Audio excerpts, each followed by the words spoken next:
Hello again, these are the latest headlines from BBC World News. I'm Martine Dennis. The South African President Jacob Zuma has ordered an inquiry after police shot dead 34 miners during a strike. The leader of the unofficial trade union behind the strike has said that an international independent inquiry would be more appropriate. British MPs investigating the LIBOR rate-fixing scandal have strongly criticised Barclays Bank for a lack of internal controls. The MPs also said the former head of the bank, Bob Diamond, gave them highly selective evidence. Foreign ministers from across the Americas are to meet next Friday to discuss the row between the UK and Ecuador over Julian Assange. Britain says it'll arrest Mr Assange if he tries to leave Ecuador's embassy in London. There have been calls for clemency over the jailing in Russia of 3 members of the punk band Pussy Riot. They were sentenced to 2 years for hooliganism. And those are the latest headlines from BBC World News.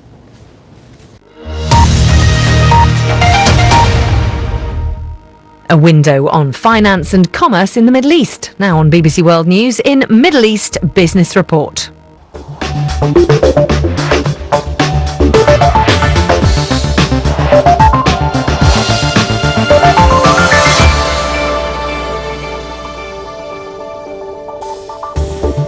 Hello and welcome to the programme. I'm Katie Watson and this week we're in Istanbul, Turkey's biggest city and the country's commercial capital. It's a city where East meets West. On the one side of the Bosphorus that cuts through the city is Europe, and on the other, Asia and the gateway to the Middle East. As Europe continues to struggle, is Turkey turning its back on the West and increasing its ties in the East? We'll be finding out. Also coming up this week. Ramadan ratings. Can internet be the answer to the TV industry's prayers during the holy month? With the increasing viewing during Ramadan and the Olympics, our viewership has increased threefold on a daily basis, and our registered users are growing at the rate of about 25% per day more. And in the latest in our series of summer debates, we ask whether the region's young population is a blessing or a curse. People talk about the youth bulge like it's a problem. Well, we have to create jobs, but it's actually a fantastic resource base. The past 10 years has seen Turkey become one of the fastest growing economies in the world. Traditionally, it's looked to Europe to do much of its trade, but with the region struggling, Turkey's increasing its ties with its Middle Eastern neighbours. So, where does that leave Europe? Well, I've been finding out here in Istanbul.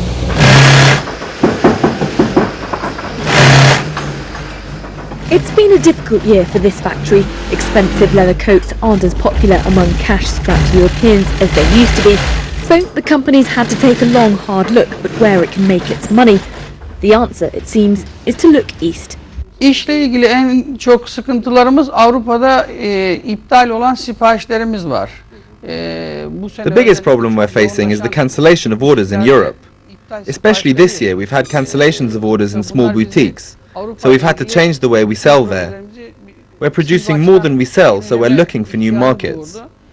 And it's much the same story across the industry. Markets like Russia, China and now the Middle East are making up for slow European business, but there is concern that if Europe continues to struggle, it'll have a big impact on business in the future. To make investment, to make predictions, to hire people, you need some solid market. So the number one solid market, Europe, so we are very concerned with the situation in the Europe side. There are some sort of compensation from the Russia or China or Middle East. We have a very promising and positive trends in the Iraq, especially on the northern Iraq part. There is a rising, expanding class there. Also, there was some good news from the Syria and from the Iran, but now in 2012 we just lost them. We hope they will be back to the market. So in the long term, through the Arab Spring, we hope that there will be a good middle class there who will be customers. Despite having to adapt to new markets, Turkey's economy is still going in the right direction. Last year, the country grew 8.5%. Compare that with the Eurozone, which expanded just over 1.5%. This year, Turkey's growth may be a little more modest, at just under 3%, but it's still a far cry from the Eurozone, which is expected to shrink. Turkey's biggest trading partner by far is Europe, and it's long wanted to cement its relationship by becoming a member of the European Union. While Turkey's application is going nowhere for now, Europe's struggles have turned the tables in the past few years. Turkey was long seen as a poor cousin of Europe. It suffered its own financial crisis in 2001. But the strength of its economy now is a source of pride here, with many people saying that perhaps Europe needs Turkey more than Turkey needs the EU.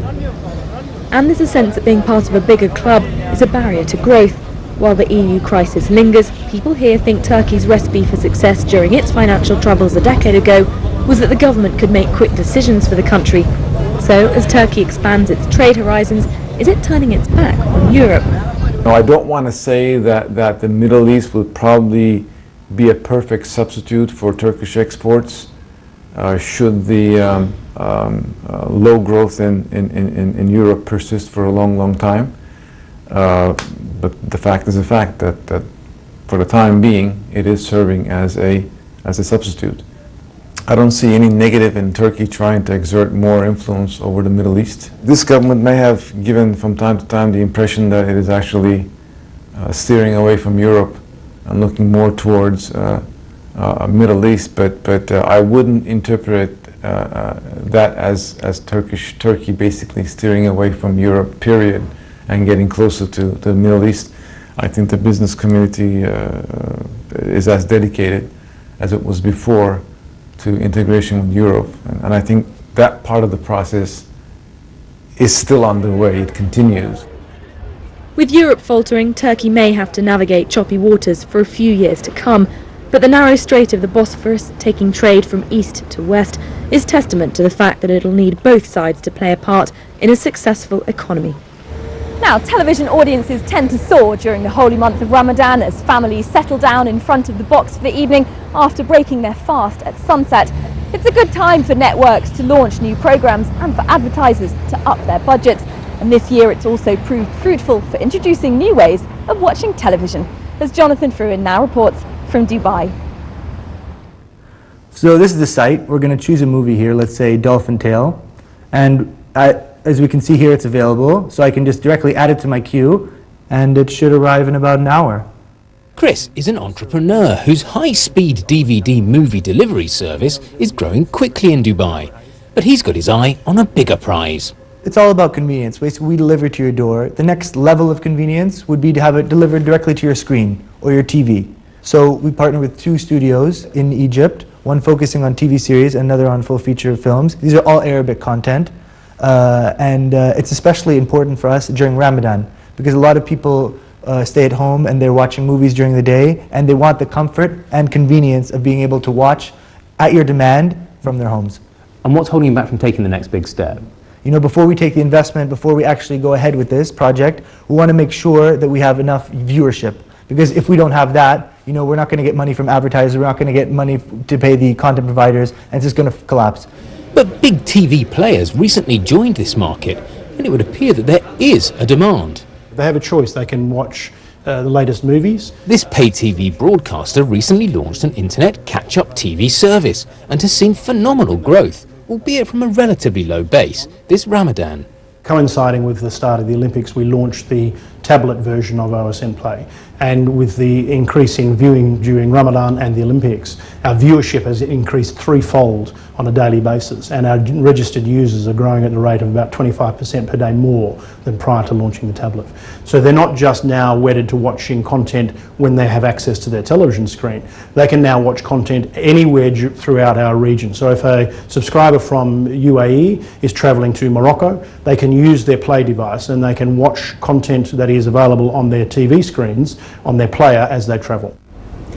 Now, one of the challenges that anyone who's watched an internet video will have faced is that spinning wheel that shows that the video is buffering. Sometimes it happens in the middle of a film and it can be very frustrating. And there are concerns that the creaking infrastructure here in the Middle East is not going to be able to cope if this takes off in a big way. So I've come to the offices of someone whose job it is to try and make sure that doesn't happen. Now, Ian, across the Middle East, the internet connection speeds are divergent, and Lebanon is famous for having very slow connection speeds. Do you think people there are going to struggle to get on the catch-up TV services? Definitely there's a struggle, but we can see that they're actually using it. We can see in the figures we get from the networks that people in Lebanon, Egypt, North Africa are actually using these services. The television systems that we're using on tablet-type devices handle this by reducing the quality. So it might not be HD, but it's perfectly watchable. And if the content is something people want to watch, then they will watch it using these devices. The big challenge is that we have more and more devices which are capable of delivering high quality video over the internet, be it smart televisions or tablets. And we have more and more people providing high quality content. So when you put the two together and make it easy to use, then more and more people will use the service. And if you multiply it up by the potential population, you could easily exceed the capacity of networks in the region. And easy to use, then more and more people will use the service. And if you multiply it up by the potential population, you could easily exceed the capacity of networks in the region. And whilst Chris's home delivery DVD service continues, with the internet TV growth rates the industry's reporting, if he waits till next Ramadan to launch his online service, there's a risk that the sector may be too competitive to make a mark, or the network's too strained for him to be able to offer a reliable service. Jonathan Fruin reporting there. Now let's take a look at the other stories that have been making business headlines across the region this week. Standard Chartered Bank has agreed a $340 million settlement with New York regulators that accused it of hiding $250 billion worth of transactions with Iran. In a statement, the New York State Department of Financial Services said examiners would be placed on site at the bank and that Standard Chartered would also appoint its own auditors in its New York offices to ensure compliance with US money laundering laws. The government of Iraq has told oil giant Total that it should either freeze or cancel a contract that it struck with the country's semi-autonomous Kurdistan region. Total was reportedly warned that failure to comply would mean it having to sell a minority stake in another of its oil fields in Iraq. Baghdad says that only it can decide on oil policy and that Kurdistan should seek approval for agreements with foreign companies. But Kurdistan says it can set its own policy for oil fields within its territorial limits. Qatar has said it will deposit $2 billion in the Egyptian central bank to help shore up the country's troubled finances. It also said it would seek other ways to boost investment to support the North African economy.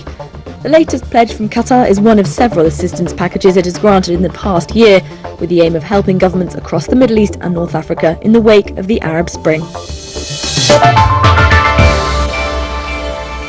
Right, it's time for us to take a short break, but when we come back, a jobless generation. We continue our series of summer debates by asking what more the region's leaders can do to get their young people into work.